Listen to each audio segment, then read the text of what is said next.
Hey everybody, well it's Carpo here. I've got my cup of coffee and it's a clear day here in the Vancouver, Washington area and I'm very grateful for that because it has been utter chaos here on the West Coast. A couple days ago I made this video about this supposed windstorm that was going to hit around 5 p.m. I remember joking with a couple people and they were saying how the meteorologists are never right. They said it was going to hit around 5 p.m. and last a full day, and it did. It hit at 5 p.m. sharp here in Vancouver.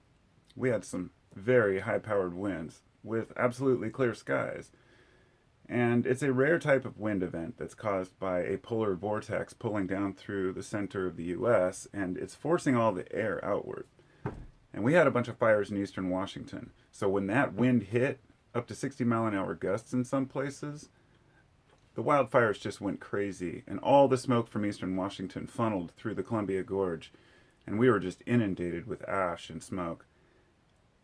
I can't complain about that because it only lasted most of the night, and then it eased up here in the valley, but elsewhere it's complete chaos. In fact, the fire here in Washington, just in that 24-hour period with the winds, the fires grew to burn over 334,000 acres.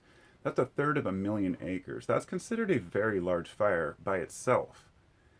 That on top of the fact that fire season just started, well, down in Oregon, it's even worse. South of Estacada is just smoke all the way from Salem, all the way down into almost, central northern California, I guess, and further south. I don't even know at this point how many fires are burning on the West Coast.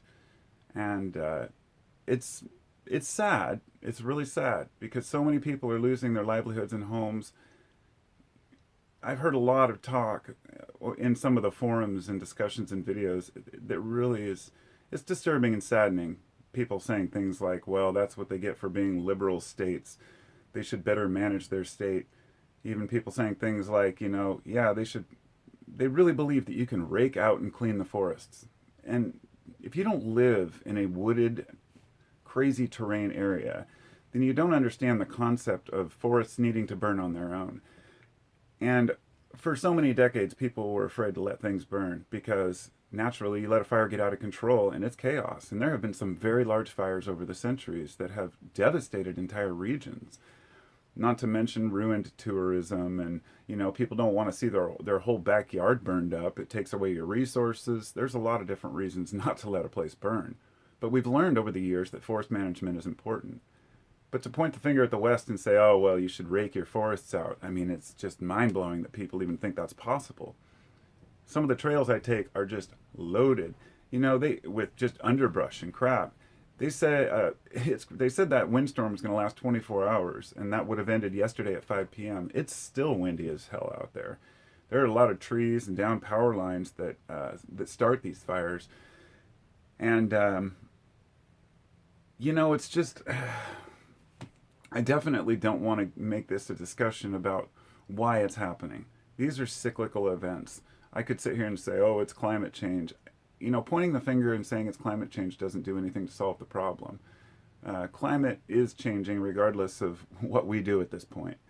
It would be nice if we had cleaner energy, but I know the reality is that, nature has many cycles, and right now we're in a runaway greenhouse type event. And, looks like my camera's dying. There we go. Try to plug it back in. Here, let me try one more time. Sorry about that.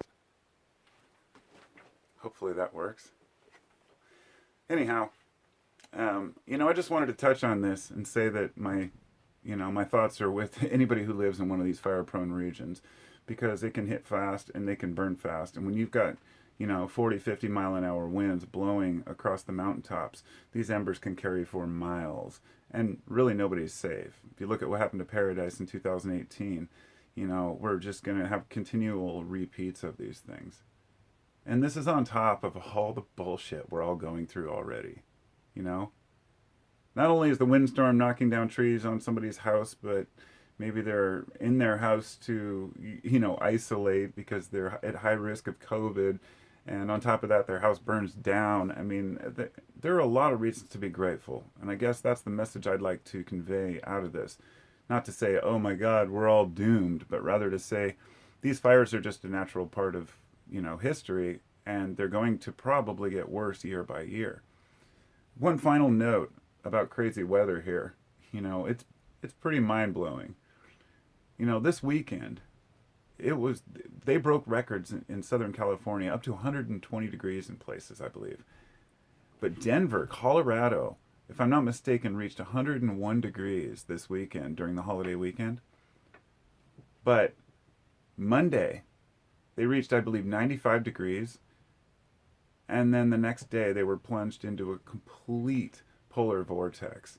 I mean, snowing out. It went from being 95 degrees one day to a blizzard the next day because that cold air just plunged from the Arctic. Weather systems are chaotic and they're very finicky, but there's a lot changing up at the poles, and over time we're going to have a lot more crazy weather. To deny it is just pointless. I know people are wrapped up in the politics of, whether it's these greenies and these tree huggers, just lying about climate change. Believe whatever you want, but the fact is storms are getting more intense regardless of why. And it just sucks that we have to deal with so many things all at one time. But that's what makes us humans, right? We persevere, You don't have to focus on all the things that are going on. We don't have to watch the news every day and see what's happening with this or this or this. We can choose to be informed. But really in our basic daily lives, we have to look at what we're really affected by. So I guess when there's smoke all up in Seattle up north and smoke all down in Seattle and south in Salem, I've got the only clear spot in like the whole state area right now for sky. That might change soon, so I'll take it while it's here and go out in the wind and do some more gardening. Anyhow, I don't know. Fires, they suck. They really do. It's just a cleansing thing, but don't blame the liberal states. That's pointless. This is a people problem, and I guess we got to deal with it. Let me know if you live in one of these fire-prone regions or have any photos you want to share, and I'll talk to y'all later. Be well.